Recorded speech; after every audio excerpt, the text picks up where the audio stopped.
போராடுவோம் போராடுவோம், மதி மேம்க்கு வேலை வகைக்கும் வரை போராடுவோம். அழகு அழகு சீரியல்ல அடுத்து என்ன நடக்க போகுதுன்னு பார்க்கலாம் வாங்க. வீடியோக்குள்ளே போகிறதுக்கு முன்னாடி உங்கள் பொண்ணான கையால் ஒரு லைக்கை போட்டு சப்ஸ்கிரைப் பண்ணி ஆதரவு கொடுங்க அன்பு உறவுகளே. சப்ஸ்கிரைப் பண்ணதோடு இல்லாமல் கொஞ்சம் தொடர்ந்து பாருங்கள், ஆதரவு கொடுங்க. இது என்னோட அன்பான வேண்டுகோளுங்க. இப்போ மதிக்கு வேலையை விட்டு தூக்குன கையோடு அங்கே இருக்கிற ஸ்டூடெண்ட்ஸ் எல்லாருமே ரொம்பவே ஃபீல் ஆகுறாங்க. நான் பாடம் நடத்துவேன், எப்போ வேணாலும் டவுட்டு கேளுங்கன்னு சொன்னாலும் எங்க வீட்டில் இருக்கிற தோட்டத்தில் இருக்க பழம் எப்போ வேணாலும் திங்கலாம், அடுத்ததுகிட்ட போயிட்டு காசு கொடுத்து வாங்குறது எவ்வளோ கஷ்டம். அது மாதிரி தான் நீங்கள் இங்கே வந்து பாடம் நடத்துகிற மாதிரி வராது மேடம், நீங்கள் இல்லைன்னா எங்களுக்கு சரியாக வராது மேடம், எப்படி மேடம் உங்களை ஏன் மேடம் இப்படி பண்ணாங்கன்னு சொல்லி எல்லாரும் அழுகுறாங்க. கொடி பிடிக்கிற அளவுக்கு எல்லாம் அழுகுறாங்க. சரி பார்த்துக்கலாம் அப்படின்னு சொல்லிட்டு இருக்கேன். பார்த்தா கண்ணு கலங்கி நிற்கல சுரேஷ் வராரு. சுரேஷ் அப்படி நின்று பார்க்குறாங்க. இவங்க எல்லாரும் அழுகிறதையும் அப்படி தான் அந்த மதி போனால் போங்க போயிட்டு வாங்க, பாய் பாய் பாய் அப்படின்னு சொல்லுவாங்க. அப்படியே இல்லையா, ஓகே மேடம் அப்படி சொல்லுவாங்கன்னா இவர் எதிர்பார்த்தாரு. ஆனால் அம்புடு பேரும் அழுது கண்ணீர் வடிக்கிறத பார்த்துட்டு இந்த கல்லு நெஞ்சு படுவாவி பையன் நம்ம சுரேஷ் கல்லு நெஞ்சு கரையுதுன்னா பார்த்துக்கங்கண்ணே. அதில் தாங்க மனுஷன் அப்படியே க்ளீன் போல்டாயிடாரு. இந்த அளவுக்கு நல்லவனா இருக்காளே அப்படின்ட்டு அவங்களுக்கே மனசுக்குள்ள தெரியும். மதி ரொம்ப ரொம்ப சுத்தமானவ, கறந்த பால் மாதிரி சுத்தமான தூய்மையான உள்ளம் கொண்டவங்க. அதனால தான் ஸ்ட்ரைட்டாக அதாவது நேர்மையாக இருக்குன்னு நினைக்கிறான். எதுவுமே ஸ்ட்ரிக்டாக நல்லா இருக்கணும் அப்படின்னு நினைக்கிறான். அது இப்போ புரியுது நம்ம மாப்பிள்ளைக்கு. சாரை பார்த்தோன்னே மதிக்கிட்ட எல்லாரும் சொல்கிறாங்க சார் வந்துட்டாங்கன்னு. கிட்டக்க போகிறாங்க. வா வீட்டுக்கு போவோம், நீங்கள் வா எல்லாம் பார்த்துக்கலாம் வா அப்படின்னு சொல்லிட்டு கூட்டிக்கிட்டு போகிறாங்க. இவங்களும் ஏறி உட்காந்துடுறாங்க. ஏன்னா இன்னைக்கு காலையில் நல்லா தானே நடந்துக்கிட்டாங்க மதி. அப்போவே நம்ம ஆள் என்ன சொன்னார், மேடம் என்ன நல்ல மூடில் மேடம் இருக்காங்களோ அப்படின்னு மேட்டம் அப்படின்னு மைண்ட் வாய்ஸ் வந்துச்சு இல்லையா. எனக்கு எவ்வளோ அழகாக இருந்துச்சு தெரியுமா. அந்த ஒத்த வார்த்தையை அப்படியே மனசை டச் பண்ணிடுச்சுங்க. ஒவ்வொரு நொடியும் ஒரு மணி நேரம் பார்க்குறத விட அந்த ஒரு நிமிஷம் தாங்க. இப்போ நம்ம மதியம் அழுகிறத பார்த்துட்டு ரொம்ப மனசு இலகி வண்டியில் வீட்டுக்கு கூப்பிட்டு வராங்க. வீட்டுக்கு வந்தால் கிளவிக்கு ரொம்ப சந்தோஷம். என்ன எதுக்கு வந்துட்டா அப்படின்னதுக்கப்புறம் வேலை போயிடுச்சு அப்படிங்கிறத பேசுகிறாங்களா. மலர் கட்டி பிடிச்சி அழுகுது, மதிய அழுக, பாக்கியராஜ் வந்துடுறாங்க. என்னாச்சுன்னு கேட்க அந்த மாதிரி நடந்ததை சொல்ல, எப்படி உன் வேலை எப்படி போச்சு அப்படிங்கிறாங்க. தெரியல, ஏன்னே தெரியலையே அப்படின்னு சொல்லி ரொம்ப ஃபீல் பண்ணுறாங்க. சுரேஷுக்கு ஒரு டவுட் வருது, மாமா ஏதாவது பண்ணியிருப்பாரோ, அவர் தானே சொன்னார் இந்த மாதிரி இனிமேல் அவன் வேலைக்கு போகக்கூடாது, வந்துருவா போய் கூட்டு வரலாம் சொன்னாரே அப்படின்னு அந்த போலீஸ்கார மூளை யூஸ் பண்ணுது அப்படியே தோணுது. அவருக்கு ஒரு மாதிரி இருக்க. பாக்கியராஜ் தனியாக கூட்டி போகிறாரு. டே எப்படா திடீர்னு எப்படா வேலை போச்சு.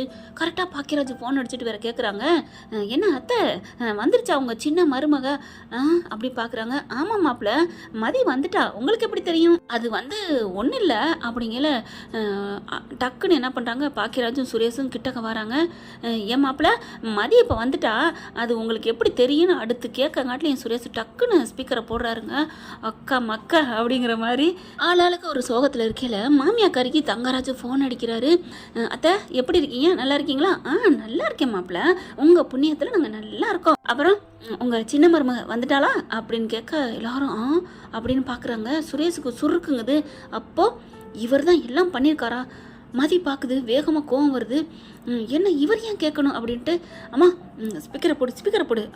ஏன்டா ஸ்பீக்கரை போடுன்னா அந்த அம்மா போடலைங்க.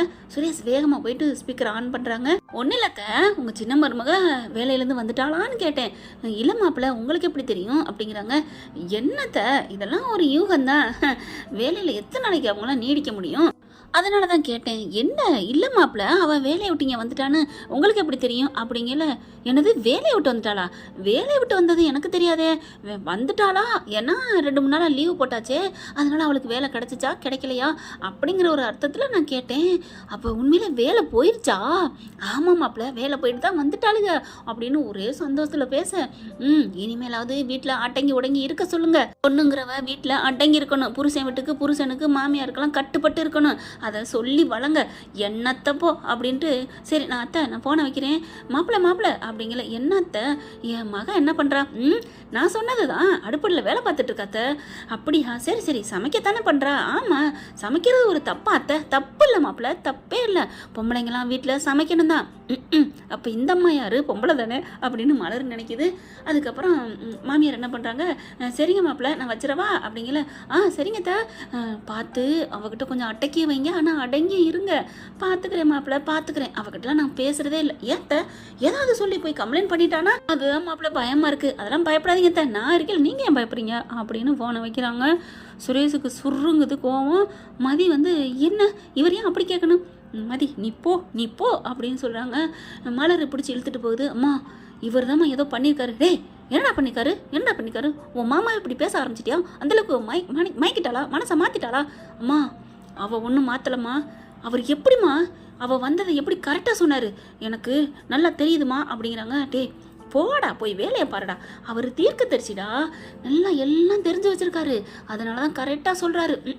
நல்லா தெரிஞ்சு வச்சுக்கோரு, தங்கச்சி தவறான முடிவு எடுக்க போது மட்டும் தெரியாமல் போயிடுச்சோ அப்படின்னு சுரேஷ் சொல்ல. டே ஆஹா என்ன இப்படி பேசுகிறானே மாற்றிட்டாளா நினச்சேன் ஒன்றா உரசிக்கிட்டு வந்தீங்கல்ல வண்டியில, அதுல நீ உருகிட்டியான்னு கோவம் வருது. என்னம்மா உருகிறதுக்கு, நான் என்ன வெண்ணையா, அவ என்ன சூடா வெயிலா பட்டணம் உருகிறதுக்கு? ஆமாடா அப்படித்தான்டா, ஆம்பளைங்க வெண்ணெய் தாண்டா, பொம்பளைங்க தாண்டா சூட்டா இருந்து அந்த சூட்டை அந்த வெண்ணெயை உருக வச்சிருக்காளுகளே, என்னதான் மாயமந்திரம் போட்டிருக்காளுகளோ அப்படிங்கல அப்படி கோவம் வருது. என்னடி பாக்குற அப்படின்னு மலர் வந்து பாக்குதா. ஒன்னும் இல்லையே அப்படிங்கிறாங்க. நீ நினைச்சத சொல்லு, நீ என்ன நினைச்சேன்னு எனக்கு தெரியாதா என்ன? நான் என்ன நினைச்சேன்னு கரெக்டா சொல்லுங்க பார்க்கலாம் அப்படின்னு மலர் கேட்க. நீ என்ன நினைச்சிருப்ப, நீங்க மட்டும் வெண்ணையா இருந்திருப்பீங்க, மாமா சூடா இருந்தாரா இல்ல அவரு வெண்ணையா இருந்தாரா, நீங்க சூடா இருந்தீங்களா, 2 பேரும் உருகித்தான் 5 பிள்ளைய பெத்தீங்களா, இதை தாண்டி நீ கேட்க வந்த, சொல்லுடி, அதானே மனசுல நினைச்ச? அத்தை இப்படி இல்லாம ஒன்று இருக்கு, நான் எதையுமே நினைக்கல, நீங்களா சொல்லிவிட்டதுக்கு நான் பொறுப்பு இல்லை. அப்போ இதெல்லாம் உண்மையா? ஐயோ நம்ம எல்லாத்தையும் நம்மளே வாயில உளறிட்டோமோ, ஐயோ அப்படின்னு சொல்லிட்டு சரி போயிட்டு சூடா சுடுதண்ணி வச்சு எடுத்துட்டு வா. அதென்ன சுடுதண்ணியா, அதில் வேற சூடா சுடுதண்ணியா, ஏய் பேசுறதை விட்டுட்டு போய் எடுத்துட்டு வாடி அப்படின்னு ரூம் கெடிச்சு ஓடுது. அப்பாடியோ தப்பிச்சவன்டா சாமி அப்படின்னுட்டு பாக்கியராஜும் சுரேஷும் பார்க்குறாங்க. டே என்னடா பண்ணி வச்சிருக்கிறான் அது மாமா அப்படிங்கிறாங்க. நான் என்ன மாமா என்னன்னே பண்ணுறது, ஐயோ அப்படின்னு தவிக்கிறாரு சுரேஷ். அதுக்கப்புறம் மதிக்கிட்ட போகிறாரு. மதி கொஞ்சம் அமைதியாரு, ரிலாக்ஸாரு, உனக்கு நல்லதே நடக்கும், எல்லாம் நினச்சது நடக்கும் போதுமா அப்படிங்கிறாங்க. டோட்டிக்கு கால் வருது. சரி அண்ணி பார்த்துக்கோங்க, மதியை பத்திரமா பார்த்துக்கோங்க ப்ளீஸ் அப்படிங்கிறாங்க. பார்த்துக்கிறேன் நீங்கள் போயிட்டு வாங்க அப்படின்னு சொல்லவும் சுரேஷ் கிளம்பிடுறாங்க. மதியம் மலரும் கட்டி பிடிச்சி அழுகுறாங்க. அழுகுறத என்ன பண்ணுது தெரியுமா, கதவை சாத்திட்டு தாங்க அழுகுதுங்க. இந்த மாமியாக்காரி மங்காய் என்ன பண்ணுது, ஓட்ட வழியாக அந்த சாவி துவாரத்தில் அப்படியே பார்க்குதுங்க. என்ன பண்ணுறாளுங்க ஒன்றும் தெரியலையே அப்படின்னு பார்த்தா அப்படியே கட்டி பிடிச்சி அழுகுறாங்க. அழுகுறாளுகளா, அழுங்கடி அழுங்க, இப்படித்தான் நீங்கள் அழுகணும், என்ன அழுக வச்சிங்களே, என்ன நெஞ்சு வலி வர வச்சிங்களே, அப்படித்தான் அப்படின்னு சொல்லிட்டு இருக்கேல. கரெக்டாக வந்து அவங்க சின்ன பொண்ணு வருது. வந்த வீட பார்க்குறாங்களா, என்ன பண்ணுது அம்மா, அடி பாவி இப்படி அடுத்த ரூம்பை எட்டி பார்க்குறது அப்படின்னு மனசில் நினச்சிட்டு பக்கத்துலேருந்து அம்மா அப்படின்னு கொஞ்சம் வேகமாக கூப்பிட. ஐயோ என்னடி அப்படின்னு சொல்லிட்டு படான்னு அந்த கதவு சும்மா தான் சாத்திருக்காங்களா, அந்த கதவுலே விழுக தமக்கடின்னு கதவு ரெண்டும் திறந்துருது. அப்படியே போயிட்டு விழுந்துருது கீழே. என்னாச்சு அப்படின்னு 2 பேர் எந்திரிக்க. அந்த பொண்ணு நிற்கிது. நாத்தனா ஒன்றும் இல்லை அம்மா விழுந்துட்டாங்க, எந்திரி ஏம்மா என்னம்மா பண்ணுற அப்படிங்கல. காட்டி கொடுக்காதடி ப்ளீஸ்டி அப்படின்னு கெஞ்ச. ஒன்று இனிமேல் வாயை அட்டைக்கி ஓடிக்கிருக்கணும், இருப்பியா? இருக்கேன்டி ப்ளீஸ்னு ஜாடையில் பேசிக்குதுங்க. காப்பாத்திரி ஏதாவது சொல்லி காப்பாத்திரி அப்படின்னு சொல்ல. என்னாச்சு அப்படிங்கிறாங்க. ஒன்றும் இல்லை நீ நாங்கள் 2 பேரும் வந்தோம், வரையில் கொஞ்சம் நான் அப்படி வேகமாக வந்துட்டேன், அதான் கையில் பட்டுருச்சு கதவுல, அதான் விழுந்துட்டோம் 2 பேரும் அப்படின்னு சொல்ல. ஓ அப்படியா, உங்களுக்கு அடி எதுவும் படலையே? ஒன்றும் படலை. என்ன மலரு, என்ன மெதி, ஏன் அழுகுறீங்களா, கண்ணுலேருந்து தண்ணியாக வருது அப்படியே பார்க்குதுங்க. ஏதோ ஒட்டு கேட்டுட்டு தான் கிளவி குந்தாணி என்னம்மா நாடகம் ஆடுது. மலர் அவங்க நாத்தனா பார்க்குது. என்ன நடிப்பு தானே அப்படின்னு சொல்ல. அந்த பொண்ணு என்ன பண்ணுறது, அம்மாவை விட்டு கொடுக்கவும் முடியல. இல்லை நீ அப்படி சொல்ல. போய் தானே சொல்கிற? ஆமாம் நீ அப்படின்னு சொல்லி கொடுத்துருது. சரி விடு, ஏன்னா அண்ணி ஒன்றும் சொல்ல மாட்டான்னு அந்த பொண்ணுக்கு தெரியுது. அதனால் ஆமான்னு கோர்த்து விட. ப்ளீஸ் அண்ணி என்னை மாட்டி விட்றாதீங்க, சரி விடு அப்படின்ட்டு. அத்தை எந்திரிங்க அத்தை அப்படின்னு மலர் அத்தையை தூக்குது. என்னம்மா நீ பார்த்து வர வேணாமா, பாவம்ல அத்தை, நீங்கள் போங்க அத்தை. அப்பாடா மலரு நீ தாண்டி என்ன இருந்தாலும் அப்படின்னு சொல்லிட்டு போக. ஆமாம் நான் தான் சுயநலம் இல்லாதவ தானே, அது சாரிங்க, சுயமரியாதை இல்லவ தானே. உண்மையிலே சுயநலம் இல்லாதது தாங்க, பொதுநலமான ஆள் தாங்க, அதுவும் கரெக்டு தான். அப்புறம் அந்த அம்மா கிளவி குந்தாண்டி தப்பிச்சோன்னு ஓடிடுது. இங்கே பார்த்தா சுரேஷ் என்ன பண்ணுறாரு, அலுவலகத்துக்கே போயிடுறாங்க. ஏன் என் பொண்டாட்டியை டிஸ்மிஸ் பண்ணீங்க, எனக்கு காரணம் தெரியணும் அப்படின்னு சொல்லிட்டு போய் உட்காந்துடுறாருங்க. அது இல்லை அப்படிங்கிறாங்களா, கூப்பிடுங்க அது ஸ்டூடெண்ட்டை கூப்பிடுங்க அப்படின்னு எல்லாரையும் கூப்பிட அவர் ஆடி போகிறாரு. எல்லார்ட்டையும் கேட்குறாங்க நம்ம சுரேஷ், உண்மையை சொல்லுங்க அப்படிங்கிறாங்க. சுரேஷ் சும்மா லெஃப்ட் ரைட் வாங்குறாங்க.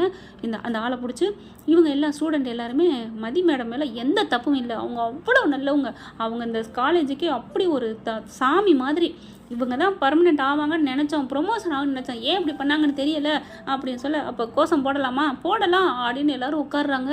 அந்த அதிகாரிக்கு தூக்கி வாரி போடுது. ஐயோ என்ன பண்ணுறதுன்னு தெரியலேன்ட்டு அதுக்கப்புறம் இப்போ பாருங்க, உங்கள் பேர் நாரணுமா இல்லை என் பொண்டாட்டிக்கு வேலை போட்டு கொடுப்பீங்களா அப்படிங்கிறாங்க. என் பேர் நாரப்போகுது, எங்கள் மாமா கிட்ட பெட்டி வாங்கிட்டு எல்லா காரியத்தையும் பண்ணிங்கன்னு எனக்கு தெரியும். அது எப்படி உனக்கு தெரியும், எல்லாம் என் மாமா சொல்லிட்டாரு. படுபாவி, என்ன உன் மாமே யாருக்கும் தெரியக்கூடாதுன்னு சொல்லிட்டு கொடுத்தாரு பெட்டியா, இப்படி கீழே கொடுத்துட்டு மேலே சொல்லி காமிச்சிட்டாரா. ஐயோ இப்போ என்ன பண்ணுறது, அந்த வீடியோவை நான் ரெக்கார்டில் வச்சுருக்கேன், வெளியில் போட போகிறேனே, நெட்டில் போனால் என்னாகும் தெரியுமா அப்படிங்கல. தம்பி எதுவும் சொல்லிடாதீங்கப்பா, நான் வேலையை கொடுத்துட்றேன்ப்பா. ஓகே வேலை கொடுத்துறீங்களா, ஓகே தானே, ஓகே இப்போவே நான் அப்பாயின்மெண்ட் ஆர்டர் கொடுத்துட்றேன் அப்படிங்கிறாங்க. என் பொண்டாட்டியோடு வருவேன், நாளைக்கு கண்டிப்பாக நீங்கள் வேலைக்கு கையில் கொடுக்கணும், மன்னிப்பு கேட்டு அப்படிங்கிறாங்க. சரி தம்பி அப்படிங்கிறாங்க. அந்த பயம் இருக்கணும். அப்புறம் இன்னொன்று அப்படிங்கிறாங்க. என்ன சார் சொல்லுங்கள் சார் அப்படிங்கிறாங்க. உடனே இப்போ கால் பண்ணி என் பொண்டாட்டிக்கு உங்களுக்கு வேலை கன்ஃபார்ம், நீங்கள் இப்போயே வந்து ஜாயின் பண்ணாலும் சரி, நாளைக்கே வந்து ஜாயின் பண்ணாலும் சரின்னு நீங்கள் சொல்லணும், ஓகேவா அப்படிங்கிறாங்க. சார் நான் உடனே சொல்கிறேன் சார், போதுமா சார், அந்த பயம் அப்படின்ட்டு ஆல் ஸ்டூடெண்ட் ஓகே, அவர் சார் ஒத்துக்கிட்டாங்க. இனிமேல் உங்கள் கண்ணுக்கு கண்ணான மேடம் இங்கே தான் பாடம் எடுத்துவாங்க, போதுமா அப்படிங்கிறாங்க. என்ன சார் சொல்கிறீங்க, வேலை கிடச்சிச்சா, எங்கள் மதி மேடம் வருவாங்களா. ஆமாம், இன்றைக்கே கூட வர சொல்லட்டுமா இல்லை நாளைக்கு வர சொல்லட்டுமா, மேடம் வந்தாலே போதும் சார், எப்போ வந்தா என்ன அப்படின்னு எல்லாரும் ஹாப்பியாகிறாங்க. சுரேஷ் ஆச்சரியப்பட்டு போகிறாரு. உண்மையிலே இன்னைக்கான எபிசோடு வந்து காதல் மலரும் தருணம் சுரேஷுக்கு மதியை பற்றி அப்படின்னு கூட டைட்டில் வைக்கலாங்க. அப்படி தாங்க அவருக்கு அவர் மனசில் அவ்வளோ ஒரு ஆசை வந்துடுது. அதுக்கப்புறம் அங்கேருந்து கிளம்பி வராங்க. வீட்டுக்கு வர்றதுக்கு முன்னாடி அவர் கால் பண்ணி சொல்லிடுறாங்க, மதி மேடம் உங்களுக்கு அப்பாயின்மெண்ட் ஆர்டர் கொடுத்தாச்சு, நீங்கள் வந்து நாளைக்கே ஜாயின் பண்ணிக்கோங்க, உங்களுக்கு ப்ரமோஷனோட பர்மனெண்ட்டும் கிடச்சிருச்சு அப்படிங்கிறாங்க. சார் என்ன சார் சொல்கிறீங்க, ஆமாம்மா அப்படின்னு சொல்லிட்டு நீங்கள் தயவு செஞ்சு, அதாவது அவர் சொல்லிடுறாரு, அதை மட்டும் சொல்லிட்டு வைங்க, நான் சொன்னேன்னு சொல்லிக்க வேணாம், நான் தான் பேசினேன் வச்சேன்னு சொல்ல வேணாம்னு சுரேஷ் சொல்லிடுறாங்களா. அதனால் அவர் அதை சொல்லலைங்க. இப்போ வீட்டுக்கு வந்துடுறாங்க. வீட்டுக்கு வந்தால் அதுக்குள்ளே மலர் எல்லாத்தையும் சொல்லிக்கிட்டு இருக்கு, மாமியா கறிக்கு சப்புன்னு போகுது, வேலை கிடச்சிச்சு அப்படின்னு மூஞ்சியை தூக்கி வச்சுட்டு இருக்க சுரேஷ் உள்ளுக்க வராரு. அம்மா முகத்தை பார்த்துட்டு, அப்பாடா எங்கள் ஆத்தா மூஞ்சியை பார், அரியலூரில் போய் நிற்கும் போல இருக்கே, சரி இருக்கட்டும் அப்படின்னு போயில. சுரேஷ் அப்படிங்கிறாங்க. என்னம்மா என்னடா பண்ணுறதுன்னா, என் பொண்டாட்டிக்கு வேலை கிடச்சிருச்சுடா. சரி அப்போ அதுக்கு என்னப்போ, என்னடா அப்போதான் சந்தோஷப்பட்டேன். ஏம்மா சந்தோஷப்படுங்கம்மா. இல்லைடா அவள் திமுறில் இருக்கால அப்படிங்கிற, திமுறிலேருந்து உங்களை என்னம்மா பண்ணா, அவள் பாட்டுக்கு தாம்மா அடங்கியிருக்கா. ஆமாடா இன்னைக்கு என்னமோ அடங்கித்தான் இருக்கா, ஆனாலும் அவள் வேலை கிடச்ச கூட பெருசு இல்லைடா. அப்புறம் பர்மனெண்ட்டாமுடா. சரி அதனால என்ன, அட போடா, பர்மனெண்ட் இருந்தாலும் பரவாயில்ல, ப்ரொமோஷன் வேறையா, நல்ல விஷயம் தான், அதுக்கு என்ன, இவன் என்ன ஏதோ கையில் வெத்தலா கொடுத்தேன்னு சொல்லுவ மாதிரி இப்படி பேசுகிறாங்க, போடா அப்படின்னு திரும்பிக்கிறது. அதுக்குள்ளே மலர் வந்து சுரேஷ் கை கொடுன்னு சொல்லிட்டு ஸ்வீட்டை கொடுக்குது. அதுக்கப்புறம் மதியை பார்க்குறாரு, ரூம்குள்ளே போயிட்டு என்னாச்சு அப்படிங்கிறாங்க. ரொம்ப சந்தோஷமாக இருக்குது அப்படிங்கிறாங்க. ஏன் என்னாச்சு, இல்லை ரொம்ப சந்தோஷமாக இருக்குது அப்படின்னு சொல்லிட்டு என்ன பண்ணுறதுனே தெரியல, சொல்லு என்ன, கை மட்டும் கொடுக்குறாங்க, கையை கொடுக்குறாங்க, எனக்கு ரொம்ப தேங்க்ஸ் அப்படின்னு சொல்லிட்டு டக்குன்னு தோளோட கட்டிக்கிறாங்க. மலர் அப்படியே வெக்கப்பட்டு அங்கே நின்றுக்கிறது. அப்புறம் மலரை பார்த்தானு விளைக்கிறாங்க மதி. அப்புறம் மலர் கொடுக்குற ஸ்வீட் எடுத்து மதிக்கு ஊட்டி விடுறாரு. ஓகேவா, நல்லதே நடக்கும் நான் சொன்னேன்னா நடந்துருச்சா. ஆமாம் நீங்கள் சொன்னது நடந்துருச்சு, எப்படிங்க, அது அப்படி தான் அப்படிங்கிறாங்க. அதுக்கப்புறம் எனக்கு டயர்டாக இருக்குது அப்படின்ட்டு பாத்ரூம் போயிடுறாங்க. போனதுக்கப்புறம் மதிக்கு என்ன சொல்கிறதுனே தெரியல, அப்படி ஒரு சந்தோஷம். பார்த்தா சுரேஷுக்கு கால் வருதுங்க. காலை எடுத்து பார்க்குறாங்க, ஃபோன் அடிக்குது. எங்க ஃபோன் அப்படிங்கிறாங்க. அவர் நல்லா தண்ணி பைப்பை திறந்து விட்டனால காதில் விழுகலை. ஃபோனு கட் ஆயிடுது. அடுத்தும் வருது. என்ன இது ஃபோன் வந்துட்டே இருக்கு, அட்டன் பண்ணுவோமா அப்படின்னு நினைக்கிறாங்க. அதுக்கப்புறம் போய் கூப்பிட்றாங்க. பைப் தண்ணி வந்துட்டு இருக்கு, குளிக்கிறாரு போல இருக்குங்க. அட்டன் பண்ணிடுறாங்க மதி. அட்டன் பண்ணால் அந்த சார் தாங்க பேசுகிறாரு. சார் மேடத்துக்கு நான் அப்பாயின்மெண்ட் ஆர்டர் கொடுத்துட்டேன் சார், சொல்லிட்டேன் சார், அவங்களுக்கு ஃபோன்லேயே அனுப்பிட்டேன் சார், அவங்க வந்து எப்போ வேணாலும் ஜாயின் பண்ணிக்கலாம், அவங்களுக்கு எப்போ வேணாலும் நீங்கள் வேலை பார்க்கலாங்க, அவங்க எப்போ வேணாலும் லீவ் எடுக்கலாங்க. சார் என் வேலையை மட்டும் தூக்கிடாதீங்க, அந்த வீடியோவை கொஞ்சம் அழிச்சிருங்க சார், ஏன்னா எனக்கு பயமாக இருக்குது சார். அது சார் அப்படிங்கிறாங்க. மதி அப்படியே ஆடி பண்ணிக்குது. சார் என்ன சார் பேச மாட்டேங்கிறீங்க, ப்ளீஸ் சார், உங்கள் மாமா பண்ண தப்புக்கு நான் பிராய்ச்சித்தை பண்ணிட்டேன், அவர் தான் இந்த மாதிரி பண்ணிட்டாரு, ஆனால் நீங்கள் பயங்கரமான ஆளு சார், எப்படியோ வீடியோ எடுத்துட்டு என்னை நெட்டில் போட்டேன்னு சொல்லி மிரட்டிட்டீங்க, அதனால் என்னை எதுவும் பண்ணிடாதீங்க சார், உங்களுக்கு ஆர்டர் கொடுத்துட்டேன் சார், வேலை உண்டு சார் அப்படி இப்படின்னு சொல்லிட்டு சார் சார் அப்படிங்கல நான் மதி பேசுகிறேன் அப்படின்னு சொன்னோன்னே ஆடி போகிறாங்க. மேடம் நீங்களா மதி நீங்களா அப்படிங்கல. ஆமாம். சரி, அப்போது இந்த வேலை கிடைக்கிற காரணம் உங்கள் வீட்டுக்காரர் தாம்மா, வந்திருந்தாருமா, சும்மா சொல்லக்கூடாதுமா, என்னெல்லாம் தூக்கி சாப்பிட்டாருமா, அந்தளவுக்கு பேசிவிட்டாருமா அப்படின்னு சொல்லி இங்கே நடந்ததை சொல்கிறாங்க. ஓ இந்தளவுக்கு நடந்திருக்கா அப்படின்னு சொல்லிட்டு சரி ஃபோனை வைங்க மேடம், சாருக்கிட்ட சொல்லிடுங்க மேடம், நான் பார்த்துக்கிறேங்க வைங்க அப்படின்னு சொல்லிட்டு வச்சுட்டு அப்படி பார்க்குறாங்க. அவருக்கு அப்படியே மதிக்கு ஒரு மாதிரி ஆகுது. என்ன இது இந்தளவுக்கு நல்ல மனுஷனாக இருக்காரு நமக்காக, அதுவும் அவங்க மாமா என் வேலையை விட்டு தூக்கியிருக்காரு, அதுவே ஒரு வக்கட்டு கோவம் வருது. சே அதெல்லாம் என்ன தெருவில் போகிறது, அது நம்ம மேலே மோதாமல் போனால் சரி அப்படிங்கிற மாதிரி நினச்சிக்கிட்டு கள்ளி வெளியின்னு விட்டுறாங்க. ஆனால் நம்ம ஆள் நமக்கு இவ்வளோ பண்ணிட்டு வந்திருக்காரு, அதை பற்றி சொல்லவே இல்லை, அவர்கிட்டையும் சொல்ல வேணாம்னு சொல்லியிருக்காரு, இந்தளவுக்கு நல்ல மனுஷனா அப்படின்னு நினச்சிட்டு சே நம்ம தான் கொஞ்சம் இதாக நினச்சிட்டோமோ. இல்லை அப்போதைக்கு அவர் தப்பு நான் பண்ணினார் தானே, மலரக்கா சொன்ன மாதிரி அவங்க மாமா பேச்சை கேட்டு தான் எப்படி இருக்காரோ அப்படின்னு இவங்களே கால்குலேஷன் பண்ணுறாங்க. சுரேஷ் குளிச்சுட்டு வர்றாங்க. பார்த்தா மதி அவரை பார்த்து அந்த சொல்லுவாங்க இல்லையா வலியக்க பேசுறதுக்கு ரெடியாக நிற்பாங்க இல்லையா, அது அப்படியே மதி பண்ணுறாங்களா பார்க்குறாரு. என்ன ரொம்ப மேடம் பக்கத்தில் வந்து நிற்கிறாங்க. அதுக்கப்புறம் தலை தவட்ட போகிறாரு, பக்கத்துலேயே வந்து நிற்கிறாங்க. தலையை தவட்டிட்டு ட்ரெஸ்ஸை போடுறதுக்கு எடுக்கிறாரு, மறுபடியும் நிற்கிறாங்க. திரும்பி பார்க்குறாரு, என்ன ஏதாவது சொல்லணுமா? ஆமாம் அப்படிங்கிறாங்க. அதுக்கப்புறம் சட்டையை எடுக்கலான்னு ஒரு கைக்குள்ள சட்டையை தான் போடுறாங்க. முன்னாடி வந்து நிற்கிறாங்க, அப்புறம் பின்னாடி போகிறாங்க. என்ன ஏதாவது சொல்லணுமா? ஏன் கண்ணு கலங்குது, என்னாச்சுமா சொல்லு அப்படிங்கல. அது வந்து நீ சொல்ல மாட்டேன், இல்லை அது வந்து நீங்கள் தானே காரணம், ஏன் என்கிட்ட சொல்லலை அப்படின்னு சொல்லலான்னு வாயை எடுக்கிறாங்க. அதை சொல்கிறதுக்கு முன்னாடி இவங்களுக்கு ஒரு கட்டி பிடிக்கணும்னு ஆசை வருது. கிட்டக்க வந்து கட்டி பிடிக்க போகிறாங்க. இவர் சட்டை அவர் கைக்கில் மாட்டினாங்களே அப்படியே திரும்பிடுறாரு. திரும்பினோன்னே டக்குன்னு இடுப்புலேருந்து பின்பக்கம் கட்டி பிடிக்கிற மாதிரி கட்டி பிடிக்கிறாங்க. கட்டி பிடிச்சோன்னே அப்படியே ஒரு மாதிரி ஆயிடுறாரு. என்ன அப்படின்னு பார்க்குறாங்க. தலையை திருப்பி என்னாச்சு அப்படின்னு கையை அப்படி இழுத்து அப்படி முன்பக்கம் வர வைக்கிறாங்க. ரொம்ப தேங்க்ஸ் அப்படிங்கிறாங்க. இருக்க மறுபடியும் கட்டி பிடிக்கிறாங்க. மதி என்ன சொல்லு, ரொம்ப தேங்க்ஸுங்க அப்படிங்கிறாங்க. ஐயோ மதி என்னன்னு சொல்லுமா அப்படின்னு சொல்ல, இல்லை அது வந்து நீங்கள் தான் என் வேலைக்கு காரணமா, வேலை கிடைக்கிறதுக்கு காரணம் நீங்கள் தானே அப்படின்னு மதி சொன்ன. ஹலோ நானும் வேலை பார்க்க காரணம் இல்லை, நான் அதை சொல்லலைங்க, வேலை கிடைக்க காரணம் நீங்கள் தானே கேட்டேன் அப்படிங்கிறாங்க. எப்படி தெரியும் அப்படிங்கிற ஃபோன் எடுத்து காமிக்கிறாங்க. ஓ சார் பண்ணாரா, அட்டன் பண்ணியா? ஆமாம் உங்களை கூப்பிட்டு பார்த்தேன் நீங்கள் வரல, அதான் அட்டன் பண்ணேன் அப்படிங்கிறாங்க. அட்டன் பண்ணியா, எல்லாம் தெரிஞ்சுக்கிட்டியா, ஏன் என்கிட்ட சொல்லலை? சொல்கிறதுக்கு என்ன இருக்குது, நல்லது செய்கிறது நமக்கு தெரியாமல் இடது கை செய்கிறது வலது கை தெரியக்கூடாதுன்னு இருக்காங்களே, அது மாதிரி தான் நான் பண்ணேன், இதில் என்ன இருக்குது அப்படின்னு சுரேஷ் சொல்ல. அப்படி பார்க்குறாங்க. எப்படிங்க அப்படின்னு சொல்லிட்டு கட்டி பிடிக்கிறாங்க. ஆனாலும் அப்படின்னு மூஞ்சி ஒரு மாதிரியாக போகுது. என்னாச்சு? அது வந்து என் வேலை போக காரணம் உங்கள் மாமா தானாமே. ஐயோ இதையும் போட்டு விட்டானா, அது வந்து மதி அப்படிங்கிறாங்க. ஏங்க அவர் இப்படி பண்ணுறாரு அப்படின்னு சொல்ல, இங்கே பாரு விடு, அது போயிட்டு போகுது விடு ப்ளீஸ். உங்கள் அண்ணா பண்ணால் என்ன நினைப்ப, எங்கள் அண்ணன் என் வேலை போக நினைப்பாரா? ஆஹா கரெக்டாக கேள்வி கேட்குறாளே, அவள் கேட்குறது நியாயம்தான். மதி நீ சொல்கிறது கரெக்டு தான்மா, நான் இல்லைன்னு சொல்லலை, நீ சொன்னது 100க்கு 200% உண்மைதான். ஆனால் என்ன பண்ணுறது, ரேவதி யாரு, ஏன் அக்கா உன் மேலே உயிராக இருக்காங்க, அவங்களுக்கா நீ மன்னிக்கலாமே. இந்த ஒரு வார்த்தைக்காக தான் அவங்கள நான் மன்னித்தேன். ஏன் அப்போ எனக்காக மன்னிக்க மாட்டியா என்ன? நான் மன்னிக்கிறேங்க, இல்லைங்கள, நான் அவருக்கு அப்படி என்னங்க பண்ணேன்? இங்கே பாரு மதி, உன்னை எனக்கு கட்டி கொடுத்ததே அவர் தான், விட்டு தள்ளு. அவர் புத்தியே அப்படித்தான், அவர் மழுங்கடிக்கிறதும் இல்லாமல் ஏன் புத்தியே மழுங்கடிக்கிறாரு, அது தப்புன்னு தெரிஞ்சிச்சு மதி. உன் கண்ணில் இருக்கிற அந்த ஏக்கம், அந்த தொழில் பக்தி எல்லாமே எனக்கு தெரிஞ்சிச்சு மதி. அதனால தான் நான் போய் பேசினேன், போராடினேன். உன் ஸ்டூடெண்ட் எல்லாம் உன் மேலே வச்சிருக்கிற காதலை நான் புரிஞ்சுக்கிட்டேன் மதி அப்படிங்கிறாங்க. அதுவும் இல்லை இன்னொன்று இருக்குது அப்படிங்கிறாரு. என்ன அப்படிங்கிறாங்க. சொல்லலை அப்படிங்கிறாங்க. என்ன அவர் மனசில் நினைக்கிறாருன்னா, ஓ மேலே இருக்கிற காதலை நான் புரிஞ்சுக்கிட்டேன் அப்படின்னு சொல்ல வராரு. ஆனால் இன்னும் கொஞ்சம் நாள் போட்டோம், அதுக்கப்புறம் நம்ம அழகாக அப்படி சூப்பராக ஃபஸ்ட்டு ப்ரொப்போஸ் பண்ணுவாங்க இல்லையா, ஐ லவ் யூன்னு, அது மாதிரி பண்ணலான்னு மனசில் நினைக்கிறாங்க. ரெண்டு பேரும் இப்படியே அதாவது இடுப்பளவில் கையை பிடிச்சிக்கிட்டு ரெண்டும் பேசிக்கிட்டே இருக்குதுங்க. மலர் அங்கேருந்து வராங்க. ஐயோ என்ன நடக்குது அப்படிங்கிற அப்போ தாங்க இவங்களுக்கு சுய நினைவு வருது. ரெண்டு பேரும் விலகுறாங்க. நல்லா தான் இருக்கு கட்டிக்கங்க அப்படின்னு சொல்லிட்டு மலர் சொல்கிறாங்க. போங்கக்கா போங்க நீ அப்படின்னு ரெண்டு பேரும் சொல்கிறாங்க. என்ன ஃப்ரெண்ட், இந்த அளவுக்கு சுரேஷ் மதிக்கிட்ட இறங்கி வந்தால் வேற லெவலில் தானே இருக்கும். ஆனால் கண்டிப்பாக நடக்குங்க, இதை விடலாம் வேற லெவலுக்கு சம்பவம் பண்ணுவார் மதிக்காக. மதியும் சுரேஷ்காக பண்ணுவாங்க. ஆதர்ஷ தம்பதிகள் ஜோடி சிறந்த ஜோடின்னு விருது வாங்குவாங்க. ஏன்னா அந்தளவுக்கு மனசில் கொண்டுட்டாங்க அப்படின்னு தான் சொல்லணுங்க. இந்த பற்றி உங்களுக்கு பிடிச்சிருந்துச்சுன்னா உங்கள் பொண்ணான கையால் ஒரு லைக்கை போட்டு சப்ஸ்கிரைப் பண்ணி ஆதரவு கொடுங்க அன்புறவங்களே.